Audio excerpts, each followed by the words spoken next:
Hey, what's up, guys? This is Ricky V, and I have another special episode for you guys today for the Vintage Muscle YouTube channel. And today I have a special guest. Say hi to the people. Hello, guys. This is not Arnold. I am not here to tell you about my steroid cycles. All right, guys.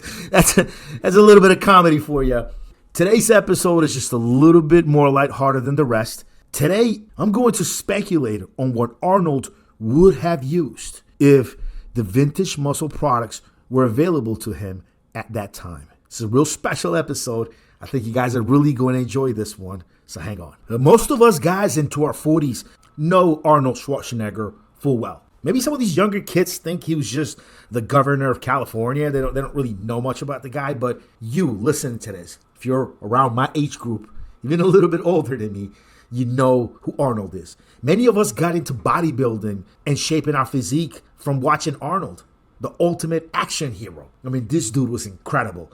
He was in all kinds of movies. He was the youngest Mr. Olympia ever at age 23. He first tried to become Mr. Olympia in 1969, but he lost to the famous Sergio Oliva. However, in 1970, Arnold won the Olympia. He continued his winning streak and won 7 Mr. Olympias as part of his, some 14 different world titles he acquired throughout his life. Now, for most of us that have followed Arnold throughout his lifetime, I mean, we kind of grew up with Arnold. There's way more to what he did in bodybuilding that we admire. I remember one particular interview, which, guys, I promise you, I looked for so long to try to get a clip in for this video, but I just couldn't find it. I remember there was an Arnold interview where he talked about the exact moment he decided he was going to stop bodybuilding professionally. It was when he was winning his last title. He was standing there, hitting a most muscular pose and hitting his double bicep pose for what he is famous for. And he said he just sat there and came to the realization. He told himself, what the hell am I doing here? Just trying to be like the best looking guy in a swimsuit. It's so empty, I guess, to him at the moment. I mean, he realized reaching the pinnacle of what many bodybuilders would consider to be the absolute best, the best achievement, the highest achievement you can have as a bodybuilder, which is winning the Mr. Olympia. Arnold sat there and he looked at the crowd, and as he was posing, he realized, like, hey man, what the hell am I doing here? What the hell am I doing trying to be the biggest, most buff guy in underwear? There's bigger things for me out there. And look, he did it. He has been one of the top grossing actors of all time. Governor of California. Dude has his own bodybuilding show named after him. I mean, Arnold has freaking done it. And that is one of my real kind of inspirations and why I've followed the guy. I watch all his interviews. I like all his motivational talk. Dude is the real deal. But we're not here to do a whole episode on Arnold's history. We're here to talk about Arnold's steroid use, Arnold's physique. What would Arnold have used if the Vintage Muscle product line was available to him back then? If he could have just kind of called Jared up and said, hey, Jared, I need my Vintage Muscle cycle. I'm going to Mr. Olympia. If Arnold was going to shop Vintage Muscle for his steroid cycle for Mr. Olympia, what products in the Vintage Muscle line could replace what we know Arnold used, what we know was some of Arnold's favorite steroids? Now, we don't really know, because Arnold, in an interview here or there, he has admitted to steroid use, but he's never been real honest with what he used and how much of it he used or what the combination was. But at that time, around that Venice Beach area where Arnold used to hang out, word got around about what guys were using. It got around from their trainers. It got around from their training partners. So we do have some knowledge and some inclination. We have some info on what Arnold possibly used to win his multiple championships. Now, guys, I'm really going to surprise you today. You guys think that is going to be some big ass stack. It's really kind of sort of not. Remember, Arnold is a bodybuilder from the 70s. He comes from a different age. Before there was synthetically made human growth hormone, before there was the knowledge about what insulin could do along with steroid use and nutrient timing, before there were anti-estrogens on the market that would allow you to do a gram of testosterone and then you drop some anti-estrogen on top of that and you're fine. Couldn't do that in the 70s. You could not use a bunch of testosterone and get away with it. Aromatization would kill your physique very quickly. And so the options that Arnold had available to him were actually quite limited. There weren't all of these different drugs, and definitely there weren't all these different analog ways of creating an anabolism the way you can do, let's say today with the vintage muscle product line. I'll give you an example. The GH Soma Stack. The GH Soma Stack from the vintage muscle product line is just a great way to boost your natural growth hormone production at night. It's like taking a low dose of GH somewhere, but Arnold didn't even have a low dose of GH at the time. During Arnold's days, there were very few people getting growth hormone prescribed, and it came from cadavers. Cadavers, their pituitary gland was extracted of GH and given to very few people that qualified to get it. It wasn't available to bodybuilders in Arnold's age. It just wasn't. This is why Arnold never had a GH gut like you see the Mr. Olympia winners today, right? So the compounds that Arnold could use and were available to him were quite limited. And yes, there were things like testosterone. There were some of these really strong steroids, but you could just not use them in the same amounts that you could use them today because there was no aromasin.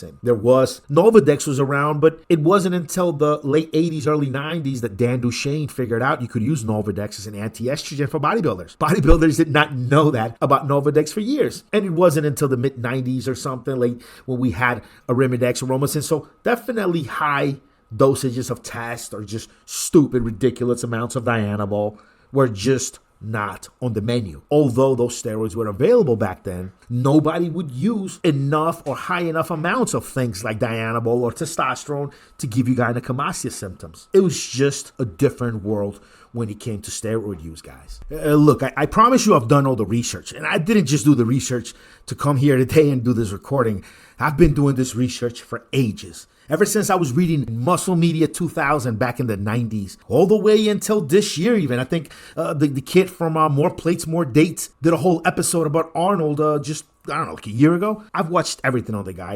And look, I'm not going to spend time going and finding clips to splice them in. Let me just tell you what it is. Arnold was known for doing primobolan and Dianabol. Every source that I found, some people claim Arnold might have done other things here and there. But what people know about Arnold is that his favorite steroids were primobolan and Dianabol.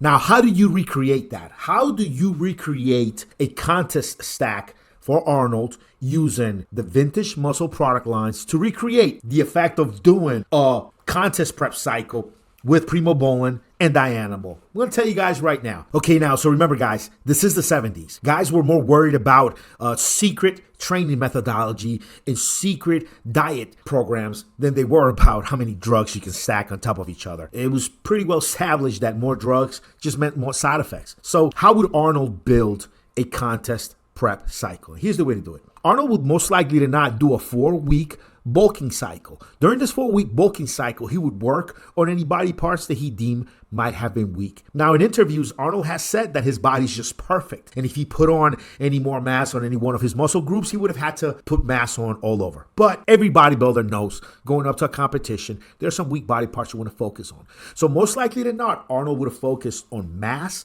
big eating for the first 4 weeks. And the first 4-week cycle, he would have used something like Equimass. Equimass is going to be about the closest you're really going to get to something around Dianabol. Equimass has some conversions that are going to bring it closer to Boldenon. Now, Boldenon and Dianabol are actually the same base hormone. Difference is Dianabol has a 17 double alkali group, while Boldenon doesn't. Equimass for the first 4 weeks, just a bulk and really, really put on that mass. Now, once the mass phase is over in the first 4 weeks, Arnold would have gone into competition mode. And chances are he would have done between 8 to 10 weeks of a combination of vintage muscle products that are going to bring you close to the effects of primobolan. And what are those? That is 2 parts 1-DHEA, 1 part epiandrosterone. You could do 2 cc's of the 1-DHEA product from the vintage muscle product line and 1 cc of the epiandrosterone product from the vintage muscle product line. Very simple stack, very simple to do, and in my opinion, is going to bring you closer to recreating the effects of something like primobolan. And yeah, guys, that's about it. If you want to recreate what in my opinion is the pre-show, the contest prep cycle that Arnold did. Arnold said in an interview that he used the drugs mainly coming up to competition. So we're going to believe him here a little bit. We're going to believe that this guy in the 70s wasn't doing drugs year round, and he would just do about 4 weeks of a bulker of Dianabol just to gain some size, and then do about 8 weeks of some cutting down steroid, which was, and we know, primobolan. So you can recreate that 4 weeks of Equimass and then 8 weeks of 1-DHEA along with epiandrosterone at a 2-to-1 ratio. Now look, that's just going to give you baseline drugs for helping you get to where you need to get to. At the end of the day, your diet and your training is going to have to reflect your goals. So you would obviously be eating way more calories than you need for sustenance so that you can actually build mass on the first 4 weeks. Then during the middle stages, you would begin to cut calories down, do some cardio, and then at the very, very end of the last 2 to 3 weeks, I'm sure there'll be some dehydration involved, some sauna rooms, some cardio to help you get rid of some extra water, continuing the taking of the 1-DHEA with the epiandrosterone. Really, guys, if you think you're just going to take this stack as I describe it and grow a body like Arnold, you're going to be sorely mistaken. You're going to need to really grind it out in the gym. You're going to need to make sure your diet is on point. You're really going to have to make the sacrifices, but look, it'll get you there. I promise you guys, Arnold wasn't using all this growth hormone and insulin and all these crazy stimulants and the DMP and all that. No, man, no, he wasn't using all of that. Look at his pictures at the day of competition. He wasn't ripped like the guys are today with their big distended bellies. He was just a very lean man, very strong, very muscular individual. But you can tell just by looking at him, you can tell the drug use was quite mild compared to what guys are doing today. So there it is, guys. If you want to recreate what I feel like is the Arnold stack, Dianabol, Primobolan, those two are great steroids for both bulking and for cutting. And now, this is just the last bit of the audio. I just want to tell you guys this. I'm sure Arnold arrived at Primobolan and Dianabol after using many other compounds that were available and realizing these were the two he could use without worrying about anything. There was testosterone, nandrolone, anavar. There were a lot of other different steroids available at the time. Most of the steroids that are illegal today in the black market were created in the 60s, 50s even. I mean, look, epiandrosterone, which I'm talking about today, it was first synthesized in 1931. Check that video out for that information. So yeah, guys, that is your Arnold stack. If you have any questions or any comments about this video, please head over to the Vintage Muscle community and ask your questions. Maybe post this video up and say, hey, Rick, I want to talk about this. And we will discuss it. Anyway, that's it for me today. Thank you for listening. I will see you on the next one.